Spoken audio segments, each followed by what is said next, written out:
Ali buat mari air dalam perisai dia. Perisai kan dia lekuk gitu kan. Ali pegang tengah-tengah tangan ni, dia lekuk. Ali sana tu dia bonjol gitulah. Dia ambil air buat mari. Fatimah basuh darah daripada muka Nabi SAW. Dan dia ambil tikar, lalu dibakar. Lepas tu dia ambil abu dia tu dan diisi, disumbat ataupun disapu pada luka Nabi SAW itu, disapu. Dia ambil tikar, bakar, lepas tu diisi. Itulah ceritanya. Di sini ada nota yang kita buat, cuba tengok di situ. Sebelum pergi hak lain-lain, apa ya Sahal kata begitu? Boleh ke tidak kita kata begitu? Tak ada orang lain yang lebih tahu daripada saya. Nampak macam akad diri tu kan, mengaku lebih alim, paling alim tu.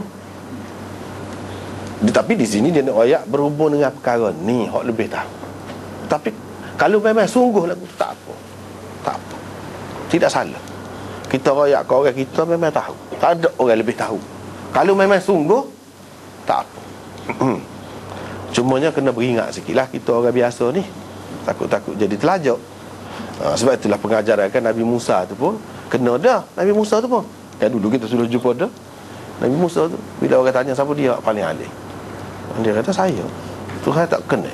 Dia jawab dah kata, Tuhan tak kena. Ada lagi orang lain cerita dulu kan, kita sudah bincang dah.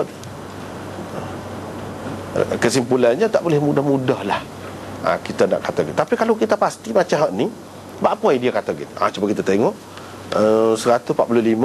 Sebabnya Sahal bin Sa'ad berkata begini, ialah kerana peristiwa Rasulullah SAW mendapat duka itu berlaku di dalam peperangan Uhud, dan ia telah berlaku lebih 80 tahun daripada waktu beliau ditanya tentangnya.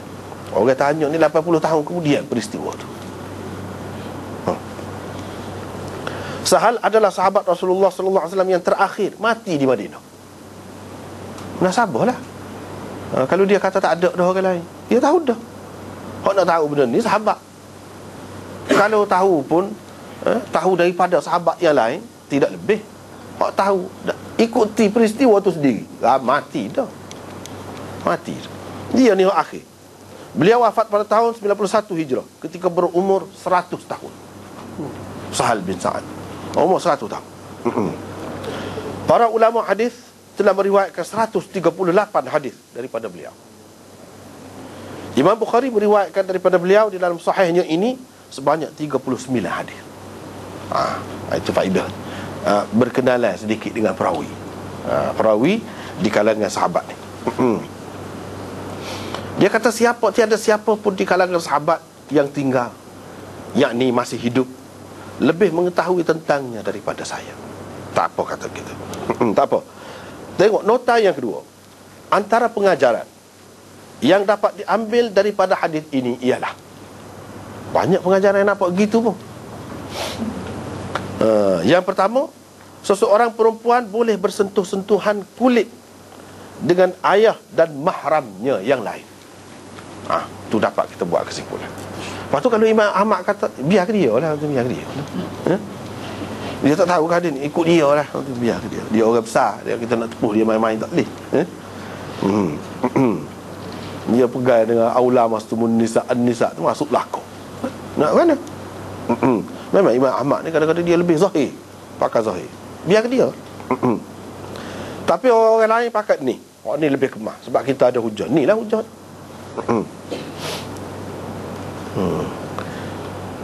Yang kedua, dia boleh merawat orang-orang yang sakit di kalangan mereka. Dan hak paling sesuai merawat orang yang sakit ni, iaitu hak mahram. Ini pengajaran. Padahal ramai lagi sahabiat Nabi situ, hak pergi ikut sekali dalam perang tu pun ramai lagi perempuan lain. Nabi tak suruh. Ini anak dia. Kita kata anak Nabi, anak orang besar lah, paling besar lah. Kalau di kalangan sahabat, lebih pada raja lah Nabi. Tapi mereka faham, ini sepatutnya kerja siapa? Siapa yang lebih utama? Gitu. Siapa yang lebih utama? Nak mandi jenazah kau, nak gapo kau, Ada.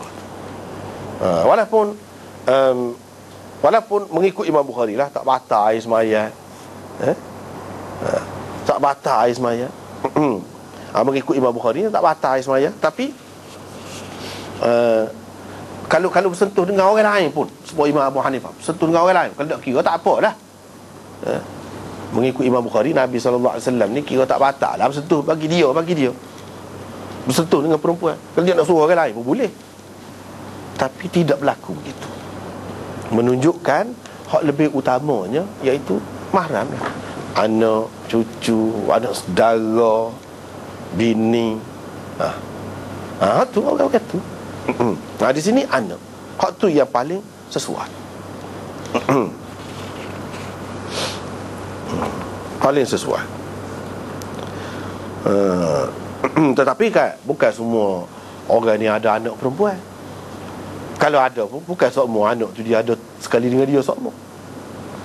Dengan sebab itu dalam keadaan darurat, dalam keadaan perlu, boleh orang lain pun. Boleh orang lain pun. Misi, kalau kita kata misalnya misi, dia lebih tahu. Dia lebih tahu, dia lebih pandai. Kalau orang lain buat boleh jadi sakit. Cabut balut tu sakit misalnya. Tak pandai ni jangan nak cabut kain cadar tu pun susah dah orang sakit. Tak pandai. Tapi kalau orang yang kerusuh lain kan. Orang yang kerusuh.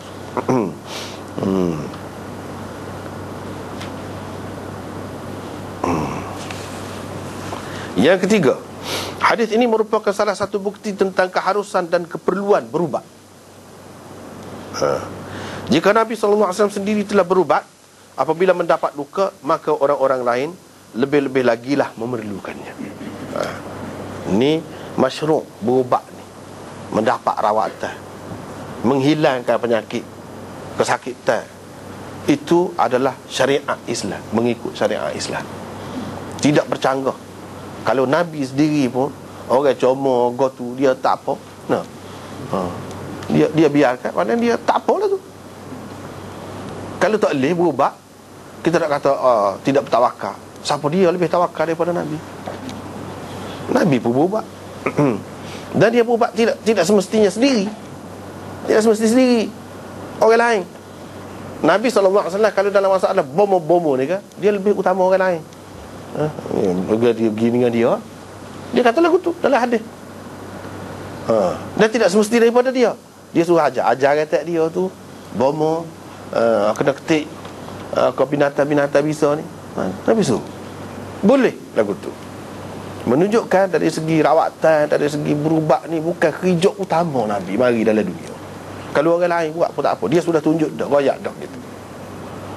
Dan tidak semestinya kalau seseorang tu dia lebih dari segi tu, maka lebih juga dari segi lain. Tidak mesti gitu. Ni Nabi SAW sendiri berubat.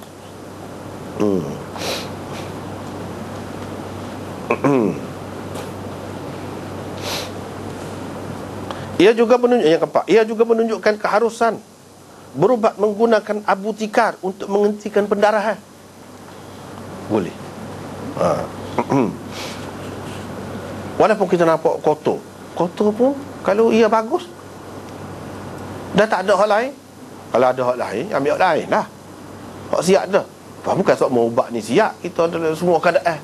Pergi perang, yalah ada setengah-setengah tu bawa cadar dah kan. Tapi kalau tidak, di sini hadis ini nak mengajar kita, iaitu kita kena guna apa saja yang boleh diguna.